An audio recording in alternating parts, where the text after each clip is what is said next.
Good morning and welcome friends. இன்னைக்கு நம்ம பார்க்க போகிற டாபிக் என்னன்னா சுகாதார திரவ கழிவு மேலாண்மை பற்றின 5 தமிழ் கவிதைகள் 5 தமிழ் கவிதைகள் தான் பார்க்க போகிறோம்.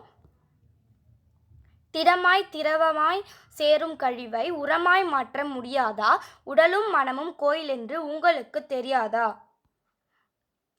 பேச்சும் செயலும் சுத்தமென்று பேசிவிட்டால் நீங்கிவிடுமா? மூச்சுக்காற்றினை உன்னால் என்றும் விலைக்கு வாங்க முடிந்திடுமா?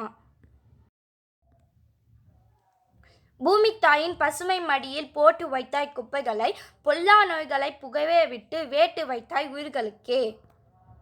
துணிப்பையும் சணல் பையும் துவைத்தே பயன்படுத்திடுவோம். தனி மனிதர் ஒவ்வொருவரையும் தூய்மை பெற அழைத்திடுவோம். இதுவோ நம்மால் முடியும் என்று ஏன் தயக்கம் உனக்குள்ளே?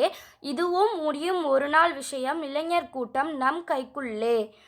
ஓகே ஃப்ரெண்ட்ஸ், இந்த வீடியோ உங்களுக்கு பிடிச்சிருக்கும்னு நினைக்கிறேன். பிடிச்சிருக்கும் இல்லைனா யூஸ்ஃபுல்லாக இருந்துச்சுன்னா மறக்காமல் நம்ம சேனலுக்கு சப்ஸ்கிரைப் பண்ணிடுங்க. இந்த வீடியோக்கு லைக் பண்ணிடுங்க. ஒருவேளை இதில் ஏதாவது மிஸ்டேக் இருந்துச்சு இல்லைனா டவுட் இருந்துச்சுன்னா டிஸ்லைக் பண்ணிவிட்டு அது என்ன டவுட்டுன்றதை கமெண்ட் பண்ணுங்கள். Thank you friends.